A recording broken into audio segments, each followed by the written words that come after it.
I'm very happy to introduce Sebastian Deterding, who's a researcher and designer for playful and persuasive design, affiliated member of the Hans Bredow Institute for Media Research at University of Hamburg. And he worked much, for example, for the Federal Agency for Civic Education and projects like, for example, of Gruner and Jahr. So, give him a warm welcome, and I give him the... Thank you. So, let's just see whether the whole setup works. Oh yeah, wonderful. So as you can see, there has been a slight change of title as I've been working on it. I'm still going to talk about the instrumentalization of play. That's going to be covered in here, but I thought I'll change the title a bit so it's no longer From Ritual to Foursquare, though both will appear, but Ruling the World When Life Gets Gamed. And that's basically the kind of thing that I want to talk about today. I want to talk about what happens basically when we do what we do out here, what we have been doing during the whole festival, that is when we put games or rule systems on top of everyday life. And in doing so, I would actually like to situate this, to place this kind of idea of placing games in everyday life in a larger context, and that is the context of the increasing kind of computerization of everyday life, of ubiquitous computing, or everywhere, or however you want to call it. And I would like to do so by telling you a story. Two stories, actually.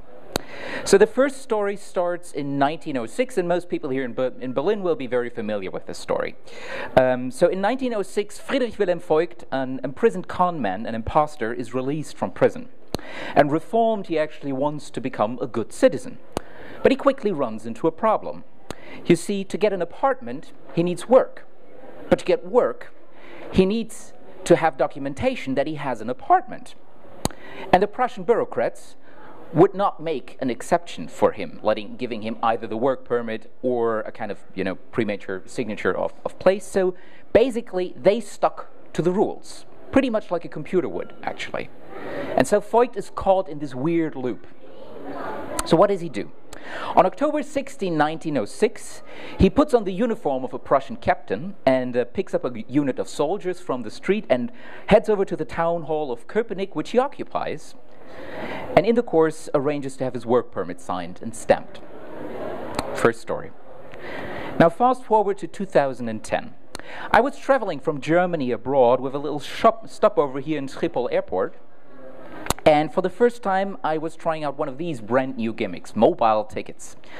And everything went well until I switched my mobile phone back again in Schiphol Airport and discovered that the QR code of my mobile ticket was missing because my phone hadn't any access to the internet anymore, and because of the roaming charges, I wouldn't dare switch the internet access on again in Schiphol Airport. So I thought, well, doesn't matter. So I walked over to one of these self-service transfer machines to print out a replacement ticket with my ticket code. But I got none, because the ticket machine told me, you already drew a mobile ticket, so you can't get a paper ticket. Basically, I was caught in a loop. The system, again, did not foresee that somebody could draw a mobile ticket and then need a paper ticket as well. Hopefully they fixed it by now. Fortunately, I could walk over to one of these kind ladies, humans, on a counter, got a replacement ticket in time, and got on board of my plane in time. But while I was lifting off and sitting in the plane, I was thinking about this situation, and I was starting to wonder and say, what have happened if these ladies hadn't been there? If they had been replaced like so many other people with yet another computer terminal? Or what if they had behaved more like a computer terminal, like a Prussian bureaucrat, really? And I realized that this kind of question stretches way beyond the airport. This is something we run into more and more in everyday life. Because more and more in everyday life, this kind of human interaction is replaced by computers, right? You notice this every time your ATM machine does weird things to you and you can't withdraw any cash. Or every time you drive by one of these automated traffic control systems, right? Or in fact, every time you visit any kind of website or do any kind of shopping online on a website where a system recommends you something, right? And I'm, of course, not the first one to notice or to observe this. Designer Matt Webb of Berg calls this the robot-readable world, a world we're increasingly built in order for robots to live in them. In his Lift talk last year, Kevin Slevin, who's going to talk tomorrow, tracked how algorithms increasingly shape our world, in this case in the financial industry. And the architectural theorists Kitchen and Dodge talk in this beautiful book Code Space about how our everyday world more and more gets turned into this space where code, software, and space increasingly fuse. And then there's this thing, coming back to games, gamification. The use or the application of game elements across everyday life, supposedly to make it more motivating, engaging, or to get people to do things, right? The idea is that we can put a game layer, goals, rules, feedback systems, on top of reality in order to fix it, in order to make it more fun, more enjoyable, more engaging. Like health, for instance, right? With things like Nike Plus, where you can put it on, you can have a sensor in your shoes, and then basically you're tracking how fast you're running, how far you're running, and you can be in competition with yourself and with other people and track your running progress. Or environmental applications, like this here in Nissan MyLeaf, where you can compare yourself real time with other drivers in your vicinity, how energy efficient you're driving. Or education, like Khan Academy, right, where you have all of these kind of basic mathematics courses where, again, there is an intricate tracking of every little exercise you do on the online platform, and you can earn points and badges for that, and other people can see how well you're doing. Or fixing life itself, like here, Mind Bloom's The Life Game, where you can set yourself goals and then earn points for things like having a meaningful conversation with your spouse. Because why else would you want to do it, right? And now, the blueprint behind this, I would say still after about 2 to 3 years, is still Foursquare. It was really the first kind of startup that implemented this as a successful case study, and most of the systems today you see right now are still sort of following this blueprint, right? You have some activity that you want users to do. So you track the activity. In the case of Foursquare, right, you're running around and you're checking in via GPS to say, hello, I'm here, I just arrived at Playpublik or whatever. And then you give them points for that in order to track it, in order to give them positive feedback. Good thing that you checked in. And then in order to set them goals, or in order to create a moment of suspense or surprise, for certain specific activities you deal out something like badges. You say, okay, if you checked in into an airport 5 times, you get the Jet Setter badge. And then to add an element of competition, you have things like leaderboards, basically public comparison of your own data with the data of other people in order to see who is best. And finally, usually there is something like an incentive layer. Like when you checked in into a certain place, most often compared to other players, you get a free coffee or something like that. And the guy who runs the coffee shop, if he buys into that system, gets your usage data in exchange. And we'll switch over that.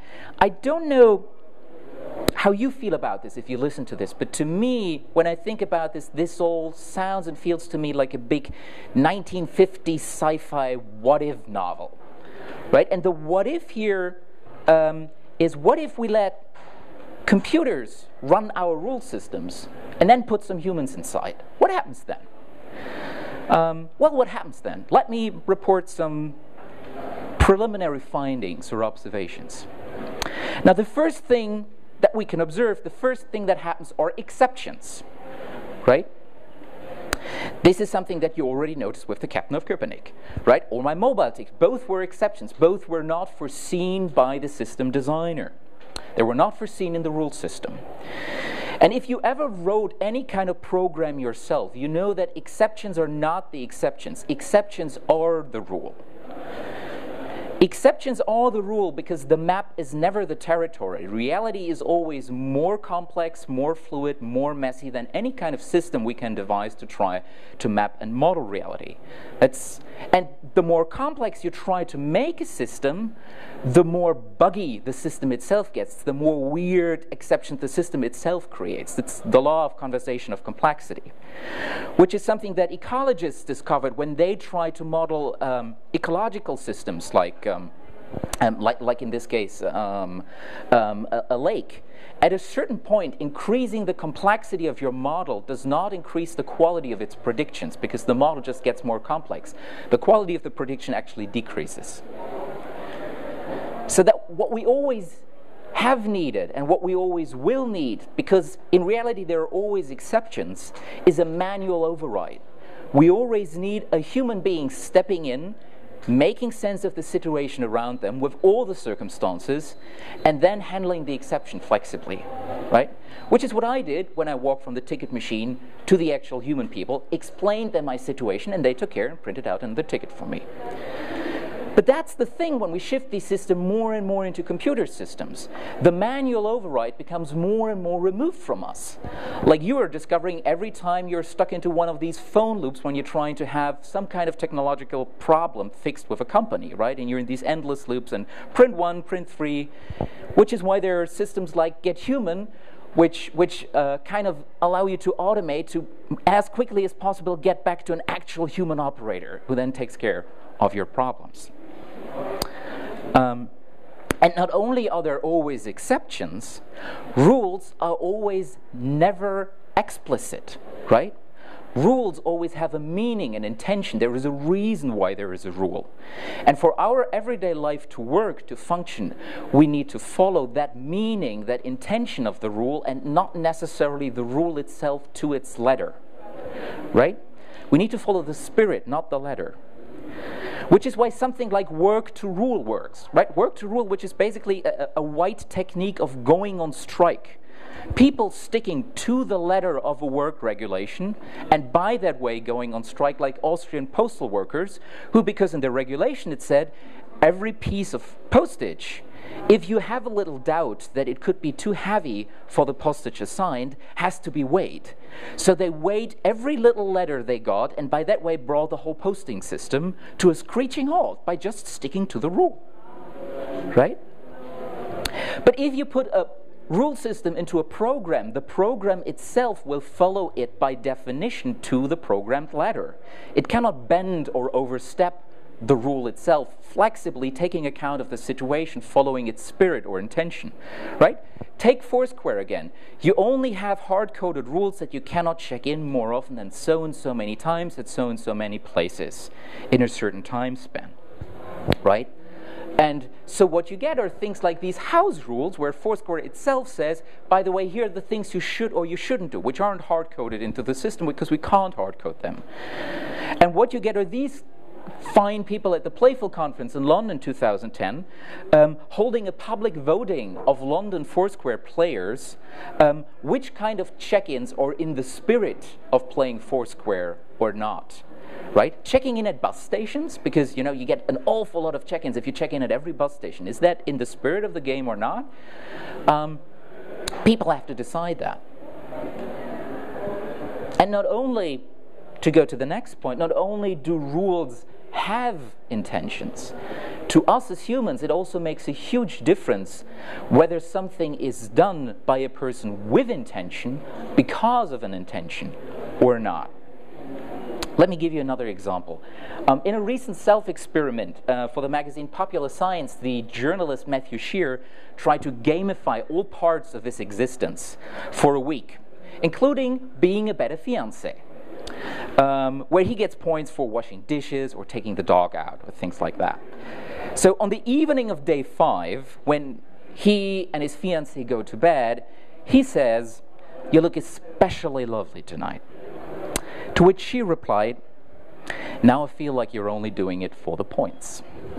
Right? It makes a difference whether we do something because a rule commands us to, or because of some incentive we get, or because we mean it, we intend to do it. But software, again, by definition, cannot intend something because it's not an intentional being. Right? This was recently demonstrated by a nice study on the game programming system, Scratch, by MIT. Now, I don't know whether you know Scratch. It's basically this kind of very visual, basic programming language where here these kind of if-then combinations of commands, you can click them together, you can drag and drop them together, can drop assets in, and create your own little games, and by that way kind of learn the basics of programming. And one big part of Scratch is the online community of Scratch, where people can post online both the final game and kind of the source codes of the game, and then other players can come in, take the source code, and then work on that source code. So it's all open source in that way. And in that community, there is an automated system of crediting, of attributing people down here. Every time I take someone's source code, or every time someone submits something, the system automatically tracks this. It says, so-and-so shared this game, and this game is based on that project by that other person. So there is some automatic attribution, some automatic crediting there to say, by the way, that other great person created the first version of this. But it turns out that the Scratch community itself came up with an implicit social norm which said, if you copy someone else's game and base your work on that, in the free text project notes, you have to intentionally write down, consciously, I used this in that person's game, it was an awesome game, thank you so much for submitting it. Because if you wouldn't do that, people would think that you wouldn't have given the other game proper attribution. You would have to do so actually as a conscious, deliberate act. The automatic attribution was not enough. So much for what happens when we let computers run our rule systems, right? It runs into all of these kinds of problems with intentionality and flexibility, situational awareness. Now, what happens when we put humans into rule systems or into computer-run rule systems in principle? Well, and the short obvious answer, if you put humans into rule systems, is they become gamers. They game the system. And that is not a new observation. Already in the 1970s, the sociologist Donald T. Campbell stated his later on called Campbell's Law. The more a quantitative social indicator is used for social decision-making, the more subject it will be to corruption pressures, and the more apt it will be to distort and corrupt the social processes it is intended to monitor.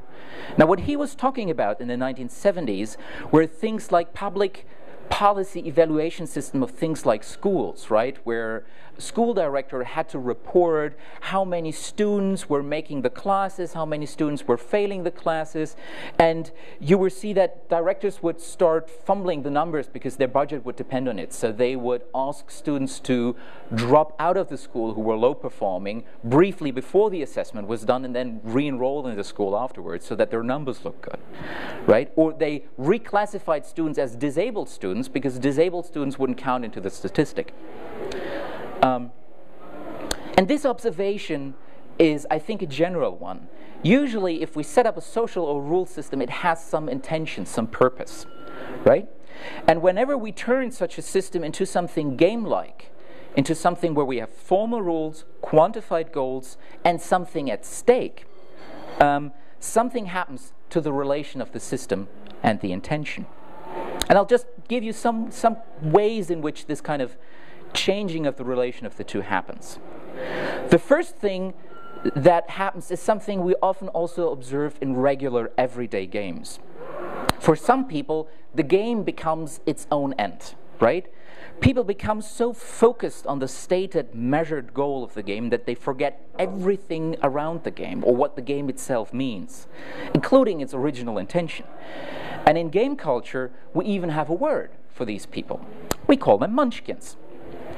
To quote from Wikipedia, a munchkin seeks within the context of the game to amass the greatest powers, score the most kills, and grab the most loot, no matter how deleterious their actions are to the other player's fun. In a word, the munchkin forgets that he is not only a rational, strategic actor, like we know it from mathematic game theory, right? There is a payout in the system that you're involved in, and your sole point is to try to get that maximized payout for a minimum of input you give in. So he's not only there in order to win the game, but he is also a social actor. He is also part of the community of other people playing this game, who play this game ultimately in order to have fun together. which involves all the kinds of rules and norms of fair play, being a good sportsman, and so on. The Munchkin basically becomes a pure gamer, ignoring that he is also supposed to be a good player with others. And we see this kind of Munchkindom in everyday life wherever we deploy these kind of rule systems, right? Remember when I was talking about the eco dashboards of Nissan MyLeaf, right? Well, BMW recently added this location-based challenge to their own prototype car game systems. Can you beat the fuel usage of competitors driving the same route or having driven the same route you're currently driving? And they found that this system was very, very effective. On average, people were using 1.5 liters less per 100 kilometers than when they were not taking part in this game. But people were also doing other things while playing the game. Things like not braking at red headlights, because that would use too much fuel, right? So we just pass it on red headlight. So they became so focused on winning the game that they ignored, again, the larger social context and where things like security are actually relevant. And after the recent financial crisis, many critics have traced some of its origins to another way of Munchkindom. The market had become self-referential as a system. In his recent book, Fixing the Game, Roger L. Martin made the argument that this is basically the reason why we see so many of today's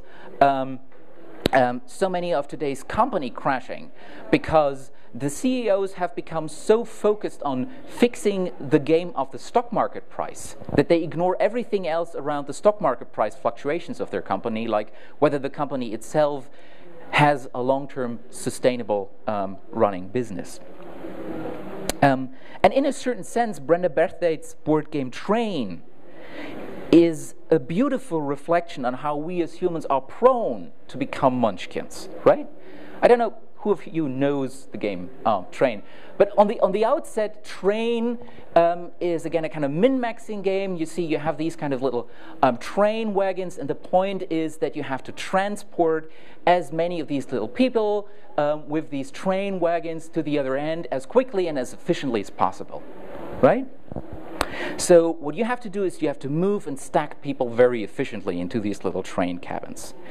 But when the first player's train cabins actually reaches the destination, he is asked in the game rules to draw a so-called terminus card. And on the terminus card, the destination of the train is revealed. And on those cards, you then read names like Auschwitz or Bergen-Belsen. The player discovers that he has become yet another Adolf Eichmann, just following orders.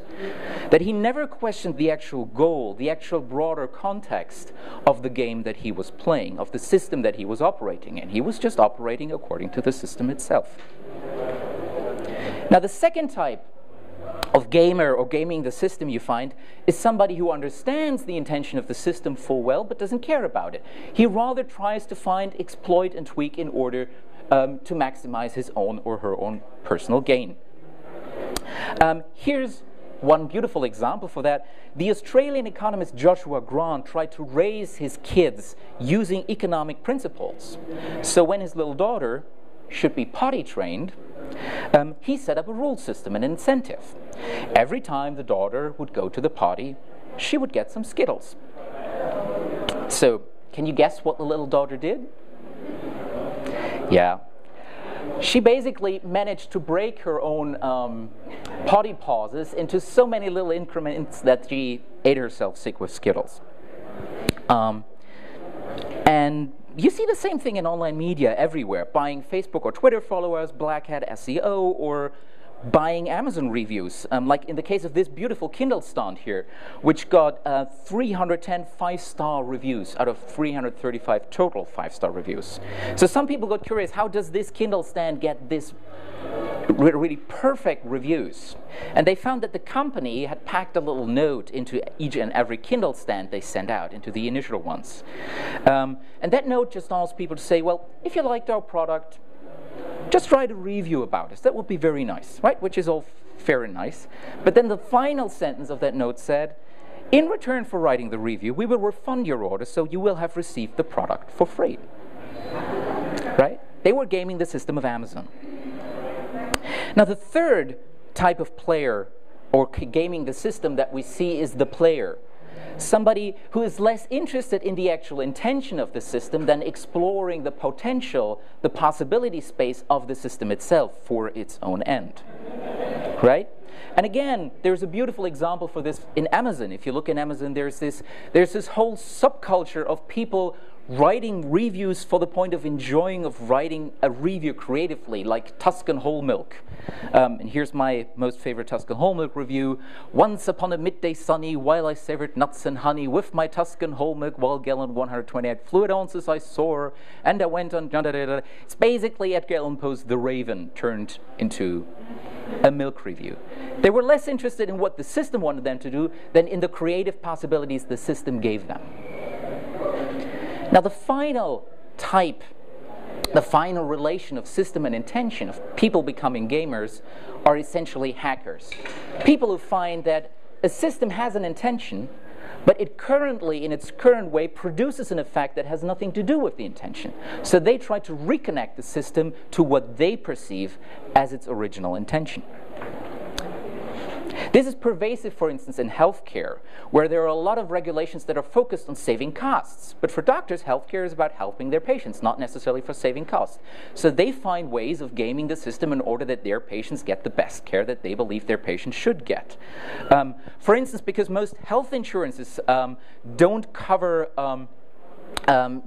computer tomography if it's just a preventive screening, at least in the United States. A lot of doctors would actually diagnose you with brain cancer, and not just say preclude brain cancer or diagnose whether the patient has. They would write down this patient has brain cancer, just so that the insurance would cover the tomography, and then later on find out, no, you actually didn't have it, right? And when our captain found out that the system wouldn't give him his permit, well, you know the story. So I'd like to close with a very simple question, that is, who builds these rule systems, and who are these rule systems built for? Whose intentions do they support? What kind of fixing reality do they propose? And if you look at today's code spaces or gamified applications, I think you will agree that there are overwhelmingly technologies of power, as Michel Foucault called these kind of things. They are part of the devices, the discourses, the rules and regulations that states and companies use to control us, to make us fit better into the world that they created for us, to be fitter, happier, more productive in order to fit in the kind of system that we're living right in. But there is a flip side. You see, for Foucault, every technology of power can also be used as a technology of the self, as something we use to reflect on ourselves, to become aware of ourselves, and to transform ourselves, to lift ourselves out of the rule system that society devised for us. My favorite example for this is this semi-autobiographic novel, 1971, by Luke Reinhardt, The Dice Man. It's a novel about a psychoanalyst, funnily called Luke Reinhardt, who's bored with his life. So one day he decides that from then on, whenever he's going to make a decision, he writes down 6 options of what he's going to do, throw a dice, and whatever the dice ends up, that's the thing that he's going to do. And as you will expect from a 1970s hippie cult classic, what ensues is lots of drugs, sex, violence, mostly sex. It's mostly sex what happens. But I think the main point still stands valid. We can use self-chosen rules and systems in order to grow and empower ourselves and lift ourselves out of existing systems. If you prefer more recent technological examples, there's things like Fred Stutzman's freedom, which allows you to block the internet access of your system for a preset amount of time to give yourself some actual spare time to work. Or things like Buster Benson's Health Month, where you can set yourself health rules, like I want to meditate 6 times a week. And then every morning it just helps you to track how well you kept up, and it gives you feedback on that. So it helps you to cultivate yourself. Now, these kinds of technologies of the selves, of course, they also have hooks, they also have bites. They're not unanimously positive, right? You can say there are things like, to use Marcuse's term, repressive tolerance, because they give us free spaces to play in, to basically exhaust the kind of energies and dissatisfactions we have with society. They prohibit thereby us actually changing the system itself. We just toy with our toys, but we don't change anything about society itself. Another way of looking at it is that there are still technologies of power, but technologies of progressive power, right? They are still cultivating us and they're still shaping us into a certain direction. Only the direction they're shaping us into are the kind of progressive values that we happen to like growing yourself or self-determination or individuality or creativity. But it's still a technology that pushes us in a certain direction. And that's actually the original argument that Michel Foucault made, that every technology of the power is a technology of the self, and that is a technology of power again, right? The same kind of modern, liberal, post-industrial society that allows you to be more self-determined, that allows you to be more creative, that allows you to be more individual, needs you to be that in order to fuel its own post-industrial creative industry. But I think that is basically not something that we can change, but that's the way that reality is. And the important question is what we make of that. And that is the one thing that I so like about the novel The Dice Man. Because The Dice Man shows to us most clearly in its fiction that this is not about technology or about the kind of values. It's not about sensors or software. But you see, The Dice Man uses the oldest gaming technology possible, a dice. Dice predate written history, essentially. What makes a technology of the self or a technology of power is how we as humans relate to them, how we use them, how we make active use of these rule systems for our ends. Whether we interpret the rules in a given situation and handle the exceptions flexibly or not. Whether we give these rules our meanings and our intentions or just follow through. Whether we live by their spirit and communally agree on their spirit and not just their letter. Whether we take the freedom to creatively explore their possibilities. Whether we question their intentions and effects, intended and unintended, that they have. And whether we, when we find these kind of rule systems faulty, not just become munchkins or exploiters, but hackers who fix what's really broken. Thank you.